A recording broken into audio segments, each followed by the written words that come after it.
ఎలాంటి అనారోగ్య సమస్యలకైనా సిమ్టమ్స్ కాదు రూట్ కాజ్ ని సరిచేయటం సెల్ హెల్త్ క్లినిక్ ప్రత్యేకత. పొద్దున్న లేవగానే కార్బోహైడ్రేట్ రిచ్ బ్రేక్ఫాస్ట్ చేయొద్దు. మనం ఏంటి ఇంత అన్నము లేదంటే ఇడ్లీ దోశ అన్నిట్లో కార్బోహైడ్రేట్సే. ఓకే, ప్రోటీన్ అనేది లేదు. సో ఫస్ట్ మీల్ ఏదైతే ఉంటుందో అది ప్రోటీన్ ఉంటే చాలా మంచిది. Okay, quality fat quality protein ఉంటే ఆరోగ్యం చాలా మంచిది. పొట్టలు రావు. సరే ఏం తినాలి సార్? మరి ఏం తినాలి? అందరూ ఇడ్లీలు పూరీలు తింటారు కదా సార్. కోడిగుడ్లు బెస్ట్. నాన్ వెజిటేరియన్స్ అయితే వెజిటేరియన్స్ అయితే ఎటువంటి కార్బోహైడ్రేట్ లేనివి స్ప్రౌట్స్ అయినా పర్లేదు, వెజిటబుల్ సాలెడ్స్ అయినా పర్లేదు, డ్రై ఫ్రూట్స్ అయినా పర్లేదు. అవి నానబెట్టింది రాత్రిపూట నానబెట్టింది పొద్దున తినడం, అది ఫస్ట్ మీల్ తీసుకుంటే మంచిది. అండ్ 2 మీల్స్ సరిపోతాయి సార్. మనం అనవసరంగా 3, 4, 5 సార్లు తింటున్నాం. ఓకే, అంత తినాల్సిన అవసరం లేదు. 2 మీల్స్ చాలు. 2 మీల్స్ చాలు. అండ్ ఐడ్రీమ్ ద్వారా నేను ఒక ఇంపార్టెంట్ విషయం తెలియజేస్తాను అందరికీ. ఏంటంటే మన పిల్లలకి స్కూళ్ళలో లంచ్కి ముందు ఒక స్నాక్, లంచ్ తర్వాత ఒక స్నాక్ చేయడం జరుగుతుంది. అది చాలా చాలా డేంజరస్. అంత తిండి అవసరం లేదు. అవి కూడా ఏంటి కార్బోహైడ్రేట్ ఇచ్చే. కొందరు మ్యాగీ పంపిస్తున్నారు, కొందరు టిఫిన్లు బయట కొన్ని టిఫిన్లు పంపిస్తున్నారు. అవి మంచిది కాదు. So 2 meals enough. ఓకే, మధ్యాహ్నం లంచ్ చేయొచ్చు అంటారా? 10 బ్రంచ్ చేస్తే బెస్ట్ సార్. 10-11కి ఒకటి తినేసి 6-7కి ఇంకోసారి తినేసి సరిపోతుంది. సూర్యుడు ముగిసే ముందే తినేస్తే బెస్ట్. ఓకే, అంటే రైస్ తినొద్దు అంటారా? తక్కువ తినాలా. రైస్ తినండి తక్కువ. ఇప్పుడు మనం సౌత్ ఇండియన్స్ తెలుగు రాష్ట్రాల వాళ్ళు అన్నం తినకుండా ఉండలేము. కొద్దిగా అన్నం తినాలా. దాంట్లో ప్రోటీన్ ఉండాలా. ప్రోటీన్ అంటే నాన్ వెజిటేరియన్స్ అయితే మటన్, చికెన్, ఫిష్, ఎగ్ లాంటిది. కొంచెం ఫైబర్ కలుపుకోవచ్చు, కొన్ని సాలెడ్స్ కలుపుకోవచ్చు. వెజిటేరియన్స్ కూడా వాళ్ళు కూరగాయలు ఎక్కువ తినాలా, పప్పు తినాలా, పెరుగు తింటే చాలా మంచిది. అందరూ పర్టికులర్లీ వెజిటేరియన్స్ పెరుగు ఖచ్చితంగా తినాలా. Okay, very very very important sir. ఇది అందరు మిస్ అవుతారు. ఎందుకంటే పాలు పెరుగులోనే మన వెజిటేరియన్స్కి దొరికే vitamin B12. Okay, otherwise sufficient vitamin B12 అందరు అఫోర్డ్ చేయలేరు. కొన్ని సీడ్స్ అంటారు, ఫ్రూట్స్ డ్రై సీడ్స్ అంటారు, కానీ అవందరు తినలేరు. పెరుగు సింపుల్ అండ్ ఈజీగా దొరుకుతుంది. సామాన్య ప్రజలు కూడా అది కొనుక్కోవచ్చు. అవును. బట్ ఓవరాల్గా నేను ఒకటి ఏం చెప్తాను సార్, వెజిటేరియన్స్ మాత్రం వైటమిన్ B12 సప్లిమెంట్ తీసుకుంటేనే మంచిది. ఒక గోళీ better. Vegetarians. So non vegetarian తప్పకుండా చికెన్, మటన్లు తినాలి బాగా. తింటే తప్పేం లేదు సార్. ఇప్పుడు మనం తిన్నాం కదా. అంటే నాన్ వెజిటేరియన్తోనే ఎక్కువగా కొలెస్ట్రాల్ వచ్చేస్తుంది, అనారోగ్యం పాలు నాన్ వెజిటేరియన్ ఎక్కువ ఉంది అని చెప్పి ఒక ప్రచారం ఉంది కదా సార్. కొలెస్ట్రాల్ అనేది మన డైటరీ, మనమైతే కొలెస్ట్రాల్ తింటామో దాంతో రక్తంలో పెద్దగా కొలెస్ట్రాల్ పెరగదు. యాక్చువల్లీ జెనెటిక్ డిఫార్మిటీ ఉంటే అది కొందరికి ఒకరికి ఉంటుంది, కానీ మ్యాక్సిమం జనాలకి తినే కొలెస్ట్రాల్తో బ్లడ్లో కొలెస్ట్రాల్ పెరగదు. ఓకే, ఓన్లీ 10%, 15% పెరుగుతుంది. సో కొలెస్ట్రాల్ దేంతో పెరుగుతుంది? మనం లివర్ తయారు చేస్తుంది కొలెస్ట్రాల్. ఓకే, ఎప్పుడైతే బాడీకి అవసరం పడుతుందో. ఇప్పుడు ప్రతి హార్మోన్కి కొలెస్ట్రాల్ అవసరం. ఒక్కొక్క సెల్ మెంబ్రేన్ ఉంటుంది, అది తయారు కావడానికి కొలెస్ట్రాల్ అవసరం. ఓకే, సో అందుకే కొలెస్ట్రాల్ అనేది చాలా ముఖ్యం. కొలెస్ట్రాల్ మన కొలెస్ట్రాల్ రాదు అంటారు సార్. కొలెస్ట్రాల్ తింటే కొలెస్ట్రాల్ రాదు. ఇంకా సాచురేటెడ్ ఫ్యాట్తో కొన్ని కొలెస్ట్రాల్ వస్తుందని చెప్తారు. LDL కొలెస్ట్రాల్ పెరుగుతుంది అంటారు, కానీ LDL కొలెస్ట్రాల్ కూడా 2 రకాలు, లార్జ్ బాయింట్, స్మాల్ డెన్స్ అని. ఫ్యాట్ తింటే పెరిగేది మ్యాక్సిమంగా లార్జ్ బాయింట్ ఎక్కువ పెరుగుతుంది. స్మాల్ డెన్స్ పెరిగేది అది కార్బోహైడ్రేట్స్ ఎక్కువ తీసుకుంటే, షుగర్ ఎక్కువ తీసుకుంటే, చక్కెర, అప్పుడు స్మాల్ డెన్స్ పెరుగుతుంది. అందుకే చక్కెర ఎక్కువ వాడితే హార్ట్ అటాక్ వచ్చే. ఓకే, చాలా మందిలో ఒక డౌట్ ఉంది సార్. మీరు గత వీడియోలో కూడా చెప్పారు, నెయ్యి తినటం మంచిదా కాదా? పెద్ద డాక్టర్లు కూడా నెయ్యి అసలు తినకండి, చాలా లిటిల్ బిట్గా తీసుకోండి ఒకవేళ తీసుకునేదంటే అని చెప్తాను. సరే, ఇన్ మోడరేషన్ నెయ్యి చాలా మంచిది.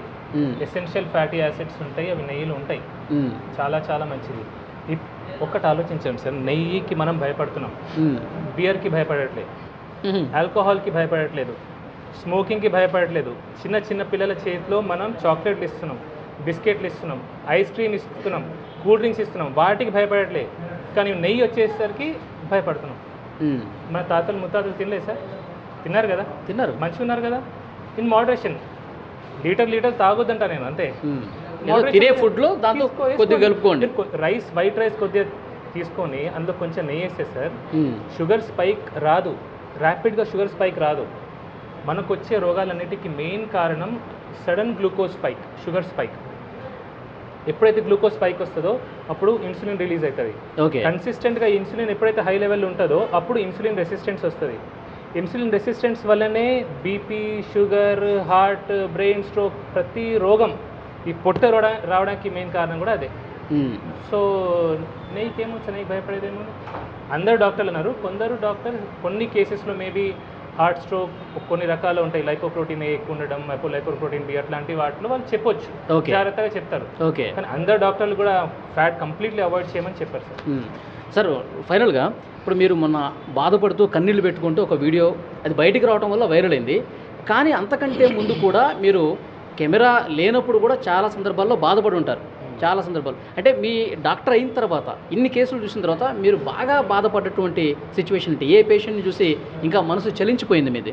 సార్ చిన్న వయసు 20-25 సంవత్సరాల వయసులో బీపీలు షుగర్లు వస్తారు. బీపీ షుగర్ ఎంత బాధ సార్ అది.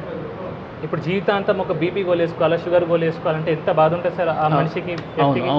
ఎంత టెన్షన్ పడుతుంది సార్. చిన్న వయసు వాళ్ళు బాగా టెన్షన్ పడతారు. ఒకటి చిన్న 20-30 ఇయర్స్ ఒక మనిషి బాగా కష్టపడతాడు. 30 ఇయర్స్ ఏదో జాబ్ అని కష్టపడతాడు, ఏదో తింటాడు, ఏదో చేస్తాడు.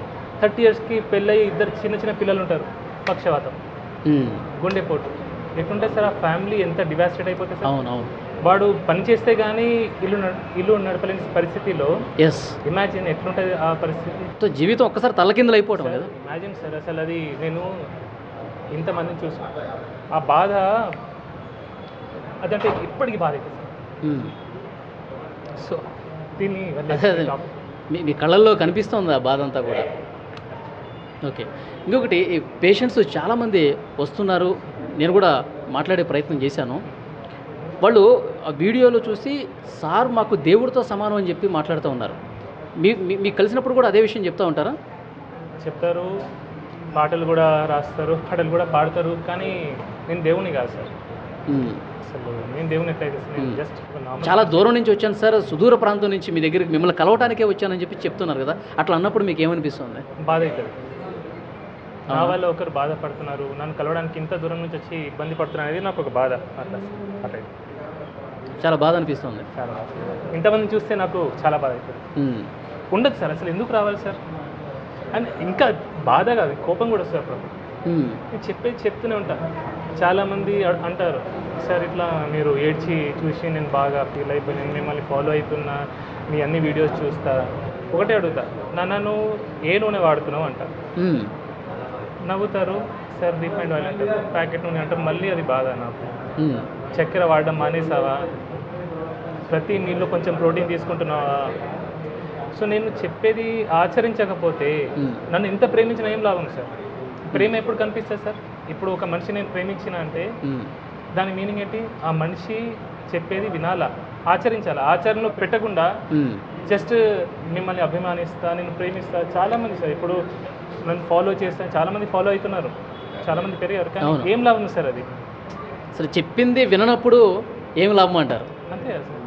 ఓకే, ఎందుకంటే ఇది నన్ను ఫాలోవర్స్ పెరుగుతారనే ఉద్దేశంతో నేను చెప్పిన మాటలు కాదు. నేను గత 5-6 సంవత్సరాల నుంచి మొత్తుకుంటూనే ఉన్నా. నేను నా ప్రీవియస్ వీడియోస్ అన్ని చూస్తే చెప్పి నేను అలసిపోయి బాధ తనుకుంటూ వచ్చింది మీకు. చాలా మందిలో ఒక డౌట్ ఉంది సార్, విక్రాంత్ సింగ్ ఠాకూర్ ఆయన ఏంటి నార్త్ ఇండియనా అని ఒక డౌట్ వస్తూ ఉంది చాలామందికి. చాలామంది కామెంట్లు కూడా పెడతా ఉన్నారు. ఏమంటారు? ఇక్కడే నాకు పుట్టి పెరిగింది. 4 ఫాదర్స్ నార్త్ ఉండే సార్. అది అంత ఎగ్జాక్ట్లీ బ్యాక్గ్రౌండ్ నాకు తెలియదు. మా మదర్ టంగ్ హిందీ. ఓకే, కానీ నాకు తెలుగు అంటే ప్రేమ. బా సూపర్. సో అంటే తెలుగు వాళ్ళు ఇబ్బంది పడుతుంటే అసలు చూడలేకపోతున్నారు మీరు. అండ్ కష్టపడి తెలుగు నేర్చుకున్నా సార్. అంటే నేను మాట్లాడే తీరు కూడా వీలైనంత వరకు నేను తెలుగులోనే మాట్లాడతా. నాకు హిందీ ఇంకా పర్ఫెక్ట్గా వస్తుంది. ఇంగ్లీష్ చాలా బాగా వచ్చు. చాలా మంది అడుగుతారు, సార్ తెలుగులో ఇంగ్లీష్లో వీడియోస్ పెట్టండి, హిందీలో మాట్లాడండి. కానీ ఐ లవ్ తెలుగు. సో ఆ తెలుగు మీద ప్రేమ వల్ల నేను తెలుగులో. మీరు ఎక్కడ పుట్టి పెరిగింది? ఎక్కడ సార్? పుట్టింది Karimnagar civil hospital sir. Okay, కానీ స్టార్టింగ్ ఇయర్స్లో నేను నార్త్ ఇండియాలో ఉండే సార్. ఓకే, 5th క్లాస్ వరకు నార్త్లో ఉన్నాను. 5th, 6th క్లాస్లో మళ్ళీ కరీంనగర్ రావడం జరిగింది. సో వచ్చిన తర్వాత ఇక్కడే చదువులన్నీ అలా జరిగింది. ఓకే, సో ఫైనల్గా టైమ్ న్యూరో కేర్ హాస్పిటల్, చాలామంది ఈ టైం అనే పేరుని ఎడ్యుకేషన్ ఇన్స్టిట్యూషన్స్కి ఎక్కువగా పెడుతూ ఉంటారు. టైం న్యూస్ మీడియా కావచ్చు, ఎడ్యుకేషన్ సంస్థలకి టైం అని పెడుతూ ఉంటారు. మీరు స్పెసిఫిక్గా టైం అని పెట్టడానికి ఏదైనా రీజన్ ఉందా మీ హాస్పిటల్కి? చేయడం కోసమే సార్, ప్రజల్ని ఎడ్యుకేట్ చేయడం కోసమే. నేను ఒకరినైనా సరే 10 మందినైనా సరే మార్చగలిగితే అయితే ఒక సంతోషం ఇప్పుడు ఉంది సార్. ఎందుకంటే కొన్ని చోట్ల నేను వింటున్నాను, ఇస్కాన్లో కొన్ని చోట్ల ఈ ప్లాస్టిక్ ప్లేట్స్ పోయి వాళ్ళు బ్యాంబూ ప్లేట్స్ స్టార్ట్ పెట్టారు. అవును. కొన్ని ఊర్లలో కూడా స్టీల్ ప్లేట్ బ్యాంక్ స్టార్ట్ చేశారు. సో ఇట్లాంటివి జరగాలి సార్. ఓకే, ఇవన్నీ మీరు గత వీడియోలోనే చెప్పున్నారు కదా? ఇవన్నీ గత వీడియోలో అంటే వింటున్నాను సార్. ఇప్పుడు ఈ మధ్యలో ఆఫ్టర్ ఒక క్యాన్సర్ ప్లేట్ గురించి చెప్పిన తర్వాత ఈ మార్పు అనేది వస్తుంది. ఓకే. సో పీపుల్ ఎడ్యుకేట్ అవుతున్నారు, కొద్దిగా అయినా స్టార్ట్ అయింది. సో ఇది జరగాలని ఉద్దేశంతోనే ఒక టైం అని ఎడ్యుకేట్ చేయాలని దాంతో పెట్టండి. Okay, so thank you very much sir. మిమ్మల్ని కలవడం నాకు కూడా చాలా